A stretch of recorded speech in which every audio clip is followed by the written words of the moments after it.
So let's briefly go over the ledger and see kind of what kind of things have changed, because I know that a lot of things have happened, even though there's only been a few videos. So this should be no surprise. The Russians still at number 1, but the British not too far behind at all. Remember, the British did gain a lot out of the Chinese collapse, and who knows what else they might grab. The problem for the British is that there's really no easy way for them to get more development. I guess for them to attain more development through conflict. Just the British India is just so hard to go out and to defend, and to go out and travel all the way across the Cape of what did I say one time? Cape of Good Horn.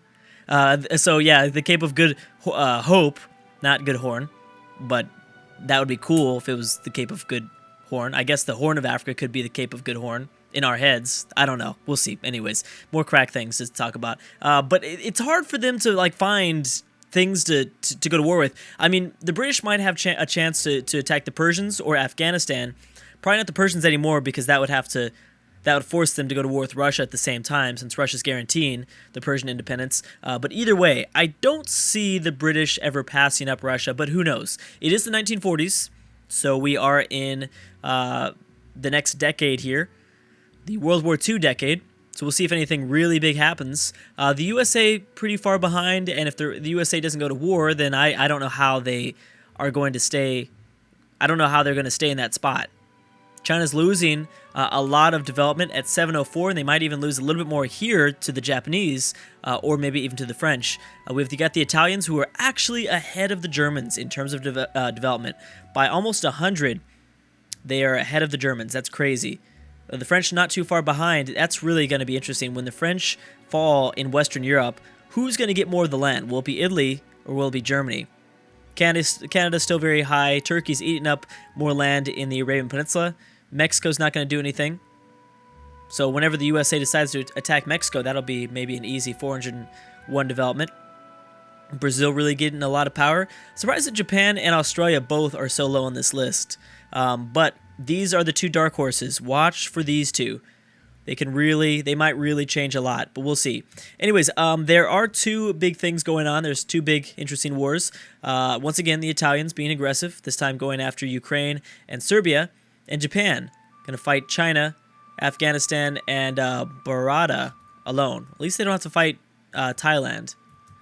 Thailand's pretty distracted at this point. Oh, but the French have arrived with a 41 stack, so I don't know if that's going to be enough, but if it is, then they're going to do work. I mean, I don't think the Chinese are westernized. I don't think they've westernized yet, no. So that will make a difference, I believe. I don't know if that, maybe I don't think this extended timeline, I'm pretty sure technology still makes the same difference. If it didn't, it would be all Western like World War II, where everybody was just westernized. So I think technology level does make an impact. Oh, man. All right, so this is going to be at least another, possibly another 4 provinces going to the Italian Empire. We've got 1 here and then 3 here in the Ukraine, or in Ukraine. I still call them the Ukraine. I don't know why. Yep, and bam, just like that, eaten up. And now Italy has a border with Russia. So Italy has a border with Russia and with Turkey. How are they feeling towards each other? They still very much like each other. And obviously most of the world, Turkey, Russia, France, they all... You know what's interesting? Turkey... The British have a high opinion of Italy. Oh, they hate the Germans, though. That is very interesting. Well, they're rival to each other, so that's part of it. Spain not being too involved, but I'd like to see them get involved here. I'd really like to see them, I don't know, do something. I know they like the French. Oh, actually, that's going to make things interesting, because if the Germans and the Italians do decide to go to war, they'd be fighting both the Spanish and the British, which is going to make things obviously pretty difficult. Something else to keep in mind is that Germany has expanded their colonies in South Africa. Their colony, German Southwest Africa, is looking pretty good, actually. Controlling all of this land. I don't know where else they'd move to. Maybe Germany will try to attack Portugal, because Portugal's in a weak spot. And they have no friends. Their independence is guaranteed by the Netherlands, but, the Germans don't care about that. The Germans will not even think twice about that, I don't think. Are there any new wars? Yes. Okay, so the British are deciding, or I guess the British took up arms. Who's this? Oh, Canada's going after Newfoundland. That's interesting. Germany, once again, attacking Sweden. We've got France going after China still. Actually, France is now winning that war at 30 war score. Holy crap. Wow. And Panama versus Ecuador. So we need to watch Japan. Also, we need to see France. This would be huge if France retains lands in Eastern Asia. Something that, I don't know, I'd be very surprised if we saw something like that. They only have a 36 stack that's running around. But I think it's technology level that's making the biggest of differences right now. Now, what's going on in Scandinavia? Yeah, there's a 100 stack just moving through Sweden. Is Norway involved? No, Norway's not involved. Norway does not... Oh, Norway and Germany somewhat like each other. And bam. Okay, so that war ended really quick. These are the big ones, though. France versus China and Japan versus China. And France might be thinking about a peace deal very soon. At 29 war score, I think they might be considering something. What do they want? They just want kind of the southern part of China, I guess. What do the Japanese want? Oh my gosh, Japanese want all this stuff. All right, well, yeah, these two wars right here, if they continue to go down the path that they already are, then Japan and France are going to pretty much break China here. I did think that there's a possibility of China coming back, but yeah, that's being crushed right now. That whole hopeful thinking is gone now.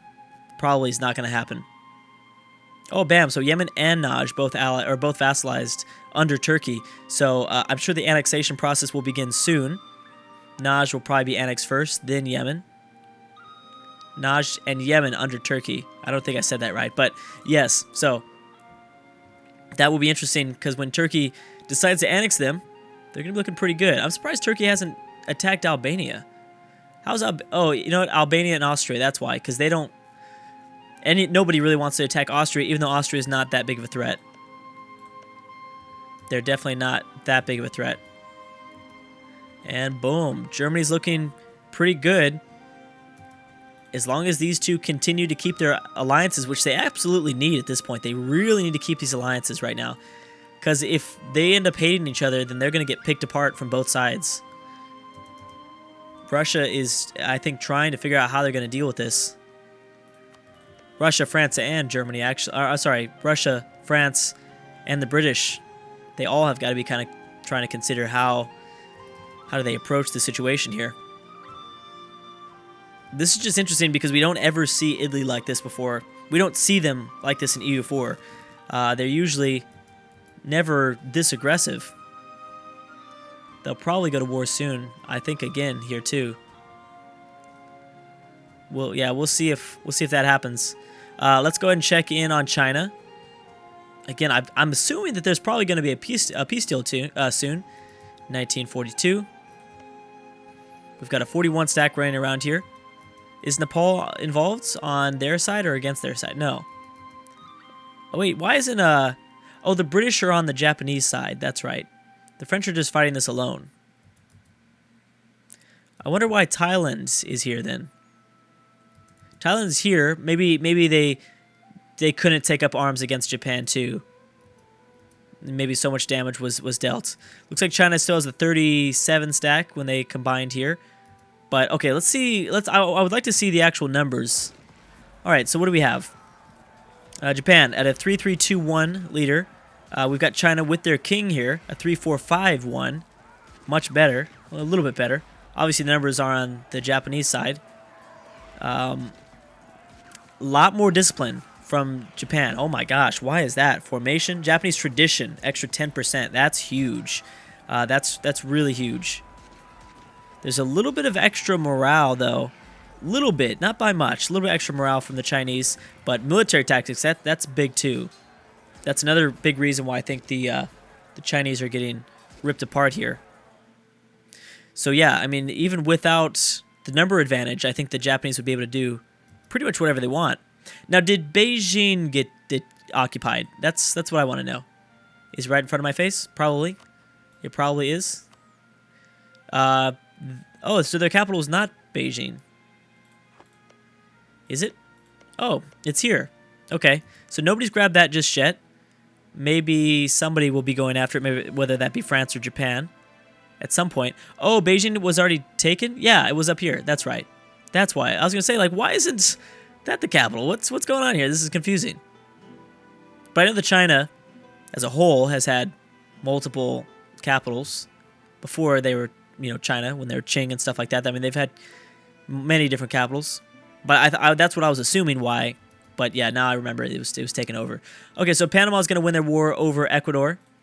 What's that going to make the Central American, I guess, countries think? This is actually kind of interesting to see Panama get involved in South American affairs. There you go. So Ecuador is down with just one province. Now, who likes Panama? Venezuela, Honduras, Peru. And I'm guessing Brazil doesn't like them. Everybody likes, for the most part, oh, that's Honduras. Yeah, for the most part, everyone likes Honduras and Panama. We'll see if anyone consolidates, though. There's no way Panama and Honduras are both going to survive here. Somebody's going to end up eating this whole region. And now it's just the Chinese war. So Japan really starting to dominate. Are the British helping at all? And also, do the British desire any of these lands? That's the next question. They do, a little bit. The problem is that they're squeezed between France and Tibet. They don't want to take French lands. They don't want to take anybody but Chinese lands. That's an issue. Yeah, so the British are helping slightly. A 15 stack was, you know, slightly helping, but you know, it's still helping. And I should have checked naval force limit. I did want to just check over development. Maybe we'll check over the actual numbers in the next video. Like army numbers, you know, force limit and stuff like that. You know, usually by just looking over the development, you can kind of tell what's going on. You can kind of tell who's going to have the biggest army and things like that.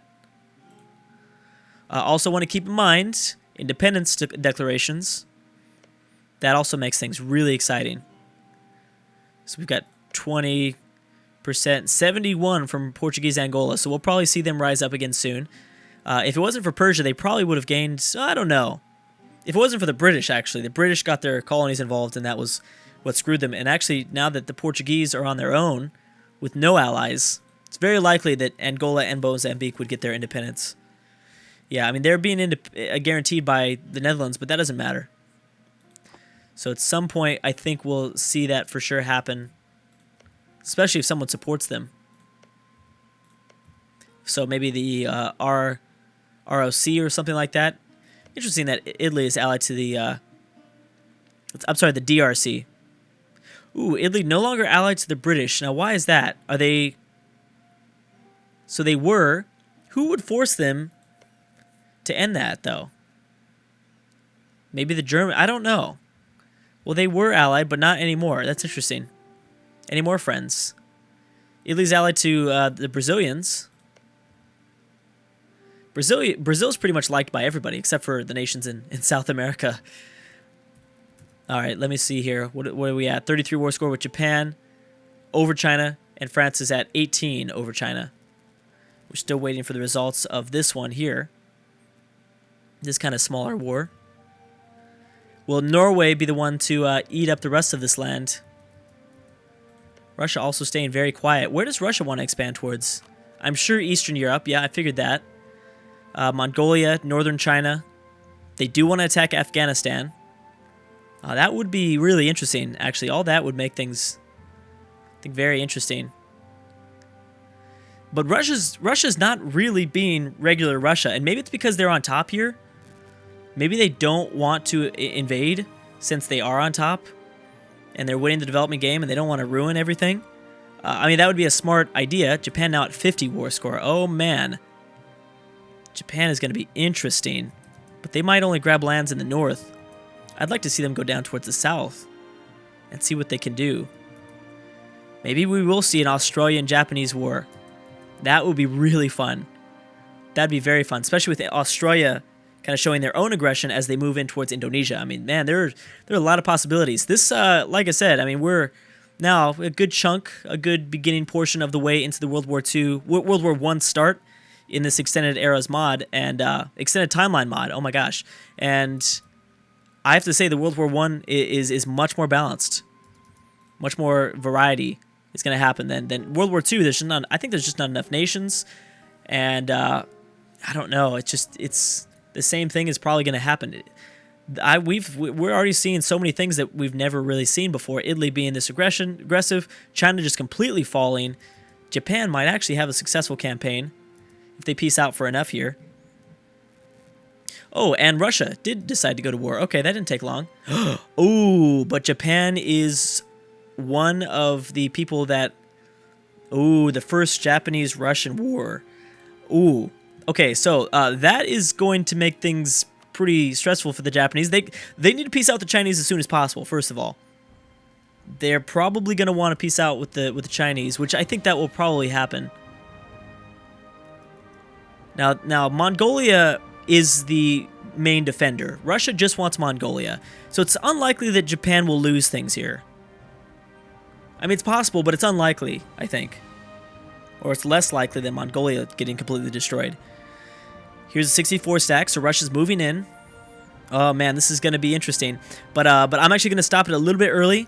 There is some delay going on, so I'm going to restart the game. But yeah, I'm going to stop a little bit early, and we'll come back, and we'll see the results of this pretty big war. A lot of fun things are going on. I really like this campaign. Hope you guys do as well. Thank you guys so much for watching, and I will see you guys next time.